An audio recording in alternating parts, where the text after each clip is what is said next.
Now let's take a look at this list.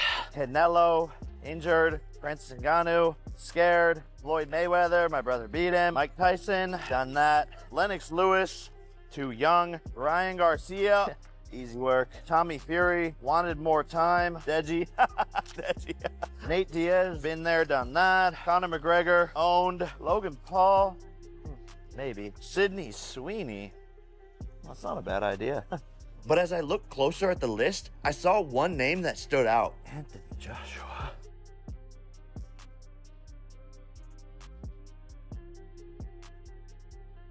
It's a big risk, Carl. Big risk. I'm not having that. Big risk.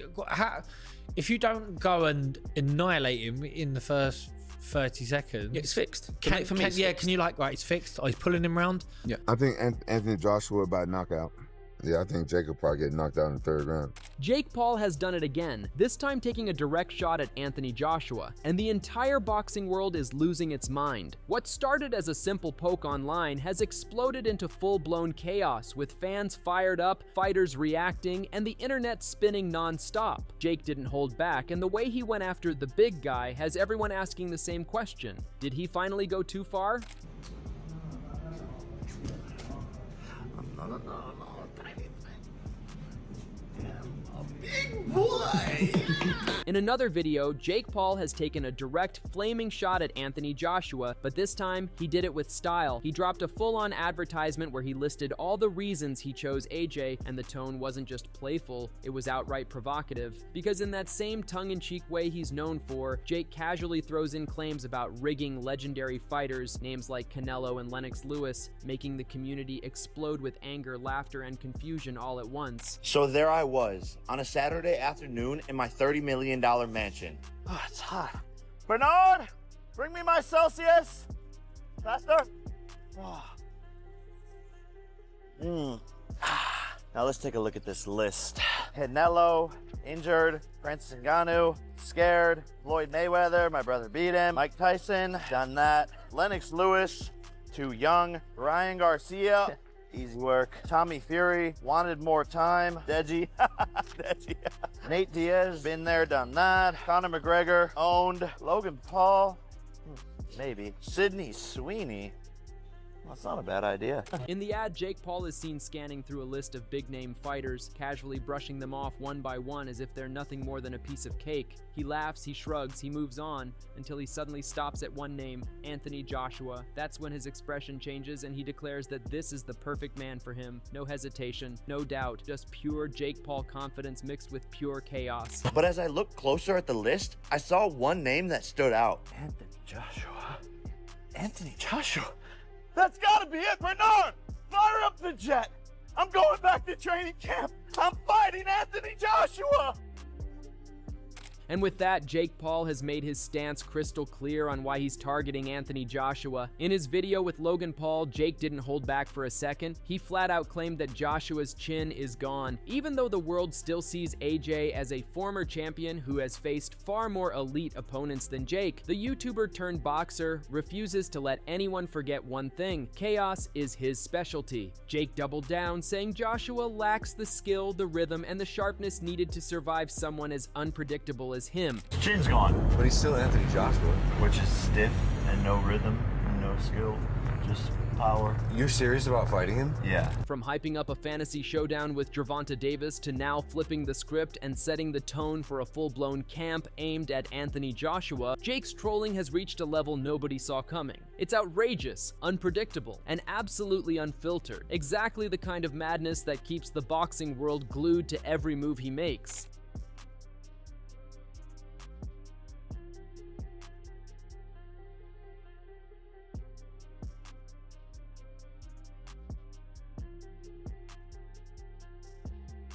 And with all this unfolding, the boxing world is completely fired up, especially now that Anthony Joshua is entertaining the idea of stepping in against Jake Paul. Both Froch and Groves discussed the potential matchup and agreed on one thing: it would be an embarrassment for Anthony Joshua to share a ring with someone like Jake Paul. Froch went even further, saying Joshua has chosen to take this fight at a time when he's not the same fighter he once was, lacking the energy, sharpness, and dominance he used to command. He questioned whether AJ is even capable of handling the chaos Jake brings outside the ring, let alone the fight itself. A lot of boxing fans will think this is a massive stain on his career and a bit of an embarrassment. Now, you two have done it. I'm sure you would both fight Jake Paul tomorrow, wouldn't you? Yeah, but we're both retired. And we'll be looking at it saying, still an easy fight because he can't box, he's useless. So it's risk reward, minimum risk, massive reward. So of course we'd fight Jake. No, but you say that it's a big risk, Carl. Big risk. I'm not having that. Big risk. If you don't go and annihilate him in the first 30 seconds, It's fixed. Can you right? It's fixed. Oh, he's pulling him round. Yeah. He's talking about me fighting him though. So would you think that was fixed if I didn't go and annihilate him? 11 years retired. I think that's the point George makes. He always does a little dig and says, no, but say Froch was blunt. If Joshua doesn't walk in and obliterate Jake Paul in the first 2 rounds, then something is seriously wrong. To him, anything short of a one-sided demolition would raise eyebrows, and he suggested fans would immediately start calling it a fixed fight. Groves echoed the sentiment, saying that even discussing this matchup shows how messy and unpredictable the sport has become. And with Jake Paul stirring the pot like never before, this entire situation has boxing purists furious, casual fans entertained, and the spotlight burning hotter than ever. Say you go out there and it's a tough fight for you. You can say, well, what would you expect? I haven't boxed for 11 years. But then it's like, it's hard, isn't it? It's hard. Do you want that? Nobody thinks any less. You've got the best ending. Yeah, I've got to your career. Definitely. Nobody thinks any less of Mike Tyson because he lost to Jake Paul. He was 58 years old. Yeah, exactly. So he's in hospital a week before. Snap been retired 11 years, and I'd still go in there, in my opinion, and whoop him. I don't think it'd be hard at all. So listen, he won't fight me. He's pretending he don't know who I am now, for a start. So he's still. How can he not know who you are? Froch means business. How can he not know? Then UFC boss Dana White also reacted to the situation. After first refusing to comment on the December 19th Joshua versus Jake Paul talk, he eventually made his stance clear. According to him, it's simply a bad idea to even entertain that kind of matchup, but he admitted that despite everything, fans are absolutely going to tune in. Dana hinted at where his heart lies as well, and of course, it's with Anthony Joshua. He said fans have wanted this matchup for a long time, and if it happens, Joshua would be the one smashing Jake Paul's head off. Did you see the fight that's reportedly being worked on for December 19th in Miami? Did I see the fight being worked on December 19th in Miami? Yeah. No. Do you know which fight I'm talking about? No. Fair enough. Oh, Jesus. That's a f***ing bad idea. That's a bad idea. But let me tell you what, a lot of people watch that one. Will you watch it? Sure. You know what everybody's tuning in for on that one. I think everybody's going to get what they've finally been waiting for. Another celebrity, Rampage Jackson, has also weighed in with his prediction. He openly sided with Anthony Joshua and is expecting a brutal knockout for Jake Paul. Rampage said Jake has made a huge mistake calling out Joshua for so long, and now that the matchup is finally being talked about seriously, the outcome seems obvious to him. In his view, Jake Paul will be knocked out cold by Joshua in the 3rd round. Did you see Anthony Joshua versus Jake Paul is happening? Who you got and how? Man, you got to go with Anthony Joshua. You just got to go with Anthony Joshua on that one. I think Anthony Joshua by knockout. Yeah, I think Jake will probably get knocked out in the 3rd round. Another thing that's been getting a lot of attention is the massive size difference. On one side stands Anthony Joshua, a full-fledged heavyweight with ridiculous power, and on the other is Jake Paul, someone who can't even be considered a true light heavyweight. Wade Plemons believes Jake has finally pushed it too far this time, saying Joshua would simply be too much for him in every physical department. He pointed out how fans are overwhelmingly favoring Joshua in this matchup, putting him miles ahead of Jake Paul in terms of strength, size, and overall danger. Jake Paul has lost his mind. This is probably the worst mistake of his career. Even in the poster, you can see this is a David and Goliath story here. I mean, there's times where I thought Jake is a cruiserweight. There's times where I thought even he could be a light heavyweight. And now he's stepping in with one of the most chiseled, bona fide heavyweights in the world right now in Anthony Joshua. I'm about to break the internet over Jake Paul's face. I'm not sure if that makes any sense, but it sounds fucking demented terrifying. And speaking of the insanity of this thing, here is what the first line is. Jake as a plus 800. I have a feeling that's going to shift even more toward AJ. Clemens noted that this fight is shaping up to be total destruction for Jake Paul. He highlighted that this is the kind of matchup where the two fighters are on completely opposite ends of the spectrum. Clemens pointed out that Anthony Joshua has nearly 6 inches of reach over Jake Paul, and he believes that alone creates a massive gap in ability and danger. In his view, Jake Paul won't stand even a single chance against a heavyweight champion like Anthony Joshua, who brings size, power, and experience that Jake simply can't match. AJ's the 18-wheeler going 90 down the straightaway, and Jake is in a f***ing golf cart going 10 miles an hour, headed right back at the 18-wheeler. It's going to be freaking destruction. Look at the reach. He's got a 6-inch reach on Jake, and trust me, the Chloe concept has told me the 6 inches is more than enough. David Hay also echoed the same thoughts, making it clear that this step is way too far for Jake Paul. In his view, Jake has crossed the line by choosing to call out a heavyweight champion who not only hits harder, but carries a polished skill set built over years at the top level. Hay noted that Anthony Joshua isn't someone like the smaller fighters Jake has targeted before. This time, AJ will show exactly what level he operates at. Jake Paul, we've seen what he can do, and at a level he's very good. You know, the people who he's been fighting, he's been better than a 58-year-old Mike Tyson. He's better than a 50-year-old Mike Tyson. Julio Cesar Chavez Jr., he was better than what he was. But once again, these are guys who aren't current, who aren't, you know, ranked in the world right now at heavyweight, and who weren't Olympic gold medalists. Who, you know, this is something completely and utterly different for Jake Paul. And I think, you know, it appears though he lives his life like he can make he's manifesting everything, and he's working up until now. But yeah, I think maybe this is a step too far for him. According to Hay, Jake Paul's story in boxing will be done once and for all. The YouTube star who keeps manifesting himself as a bigger, better boxer is about to face a punch unlike anything he's ever experienced. And when that shot lands, Hay believes it will blow Jake Paul's mind and end all the talk for good. You know, God bless him, because, you know, he's taken it to the limit. You know, some people, when I was a kid and I said I'll be heavyweight champion of the world, everyone said you're crazy. And I made it happen. He's doing the same thing. He's not saying to be world champion. He's saying he's going to fight Anthony Joshua, and he'll beat Anthony Joshua. He believes it, and if he can manifest it, then I'll be there ringside to see it in action. David Hay also pointed out that Jake Paul's fight against Tommy Fury was a showcase of power and grit, and he acknowledged that Fury had actually hurt Jake during the bout. However, Hay didn't see any real improvements in Jake Paul's skill since then. He did give credit where it's due, saying that if Jake wants to get hurt purely for entertainment, then so be it. Let the game begin. In Hay's view, Anthony Joshua will be there to hammer Jake like never before, and all of Jake Paul's hype will evaporate. According to him, Jake has simply pushed his trolling too far, hitting the absolute limit of his audacity, and now the consequences will be in the ring. Dangerous contest, you know, if you look at the fight that Tommy Fury had with, I thought Jake Paul beat Tommy Fury when they fought. It was a close fight. I think he put him down in the last round. I thought he won the fight.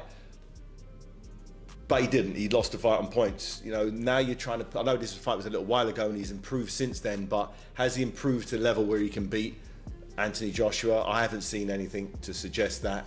And yeah, it's a crazy fight for him to take, but credit to him. If he is going to put himself in harm's way for everyone's entertainment and fight Anthony Joshua, you know, God bless him, because, you know, he's taken it to the limit. And here steps in Tommy Fury, the man who has already beaten Jake Paul once. He called the whole situation completely ridiculous, saying that if he could box Jake's ears off without being anywhere near Anthony Joshua's level, then people should just imagine what AJ would do to him. But if I can beat Jake Paul, then excuse my French, what the fuck is Anthony Joshua going to do to Jake Paul? I think my dad said that AJ could beat him with his and I completely will back that up. Even if AJ had a broken arm in there, it still wouldn't go past a minute. To be quite honest with you, and as a safety aspect, There's no way that fight can go ahead. At the end of the day, my God, how good does it make me look?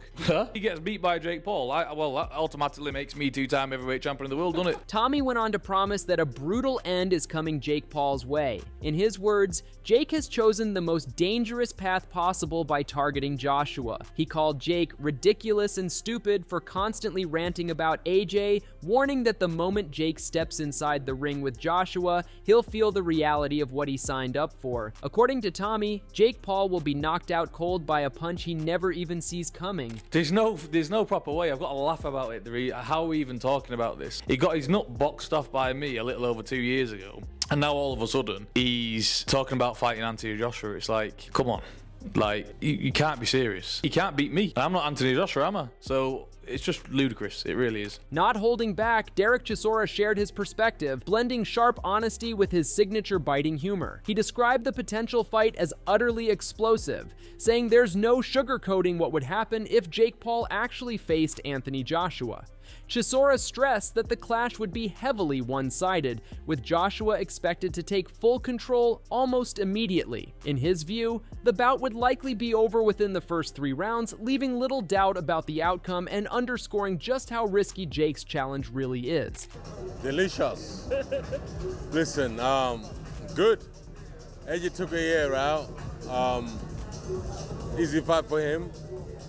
And I think this should be laid to rest, because I don't think AJ's gonna go in and try and pat. AJ's gonna smoke him. Could AJ finish this in a round if he wanted to? Depends, we'll see. But I will say this to AJ: don't let that guy knock you out, because that will be nightmares forever. But 1 or 2, put it this way, AJ has to kill him in 3 rounds. If it goes longer than 3 rounds, you back Jake Paul? No, I don't back Jake Paul. That means, what is it you're doing? Chisora also emphasized that the stakes go beyond just a single fight, warning that Joshua must stay sharp to protect his career reputation. He pointed out that if Jake Paul somehow managed a knockout, it would be a monumental upset, the sort of shock the boxing world hardly ever witnesses. Still, Chisora's preferred scenario was unmistakable. Joshua dominating the ring, asserting his power, and proving once again why he remains a true heavyweight titan. He has to smoke him in 3 rounds, the same way he did in Ngannou. How many rounds was in Ngannou? 2, second round. Exactly. So he has to smoke him in 2 rounds. Would it be the biggest upset in boxing of all time if Jake Paul was to knock out AJ? Yeah. Then Tyson Fury entered the conversation, offering a completely different angle. He sided with Jake Paul, arguing that Joshua has passed his prime and may no longer have the stamina or edge to control this fight. Fury suggested that Paul could realistically land a knockout, highlighting the risks Joshua faces returning to the ring after years at the top of the heavyweight division. His perspective added a new layer of drama to the debate, shifting the focus from just skill and experience to timing, physical condition, and the unpredictable chaos that boxing can bring. There's been some talk about possibly Joshua using Jake Paul as a tune-up to fight you. What are your thoughts on that? I don't know about tune-up. I think Jake Paul knocks him out. Seriously? Yeah. Yeah. Why so? What impresses you about Jake Paul? I just think Jake Paul would knock AJ out. I think AJ's a spent force, and I think Jake Paul's on the rise. And I like his new heavyweight look. Bit chubby, bit bulky. Meanwhile, there's been long-standing speculation about this fight, with many saying that if it goes beyond 2 or 3 rounds, they'll suspect it's fixed. Brendan Schaub completely dismissed that notion. He called the matchup unbelievable and gave Jake Paul credit for going this far, saying it's impressive in its own chaotic way. In Schaub's view, none of Jake Paul's fights are ever fixed. He asserted that his instincts would immediately sense something amiss if Joshua weren't fully controlling the ring and keeping Jake Paul on the defensive. First of all, kudos to Jake Paul. The cojones this motherfucker has, from a Disney kid to YouTube to he can fight anyone and get views and make money. This crazy wild boy sends out the bat signal, the British bat signal for Anthony motherfucking Joshua. You know how crazy that is? I will say this. I don't think any of Jake Paul's fights are fixed in any capacity. At all. Not even close. I don't get down that narrative. I will say this though. My spidey senses will go off if Anthony Joshua doesn't absolutely mop the floor with him. Meanwhile, opinions in the boxing world are split. Some believe Joshua is making the right move, while others see it as an embarrassment. To many, Joshua might not even have a realistic chance against fighters like Moses Itama or Fabio Arli, yet he's agreeing to a $100 million fight in December with Jake Paul. From a business perspective, it makes sense, and in that sense, Joshua could be considered smart, as Jake Paul is an easier target for a high-profile payday. AJ versus Paul for £100 million in Miami in December. What are your thoughts? Businessman of the decade, Jake Paul. I rate AJ for doing it. He's 36. He's got no chance against the up-and-coming stars. Toma, Fabio Wardley. You'll know you'll lose to them. Why not fight someone easy for 50 mil, then fight someone that might knock you out for 5 or 7 mil? It's a no-brainer business-wise. I don't know if I'm being dramatic, but I do feel like Jake Paul's life could be at risk here if AJ takes it as seriously as what he's done before. I totally agree, but Jake Paul, he wants to be big mouth and get in there, then it's up to him, isn't it? At the same time, concerns about Jake Paul risking his own safety are growing louder. He isn't just facing any fighter, he's stepping into the ring with a true heavyweight champion. By taking this fight, Jake has put himself in serious danger, and the consequences could be extreme if he underestimates what's coming his way. What else have we got to consider? Is AJ cashing out? Well, I did say a year ago when he got splattered by Daniel Dubois that he's finished now. He won't get that confidence back. He's not had any confidence, in his head. No belief for a long time. And I don't think he can get back to world level. There's a couple of new young guns now coming up and coming through. It's like a changing of the guard. And when Usyk retires, I don't know what Daniel Dubois is going to do next, but what Daniel Dubois did to him, then he went on and lost to Usyk. But there's a few new heavyweights coming through, Moses Itama, just to mention one. And you wouldn't start putting AJ in with any of these young up-and-comers that can punch hard, because I just don't think he's got the chance, because the ambition and the desire is going to be gone. So here we are. The stage is set, the fighters are ready, and the boxing world has never been more divided. From Jake Paul's wild trolling to Anthony Joshua's raw power, this December clash is shaping up to be one for the history books. Experts, legends, and fans alike are weighing in. But one thing is clear: chaos, drama, and fireworks are guaranteed when these two step into the ring. If you want to stay ahead of every jab, every prediction, and every shocking moment leading up to the fight, hit that subscribe button. Don't forget to like, comment, and share your thoughts. Will Jake Paul survive, or will Joshua prove why he's the heavyweight king? Do not forget to turn on the notifications, because Ring Rivalry is where the real fight talk happens, and you don't want to miss a single second.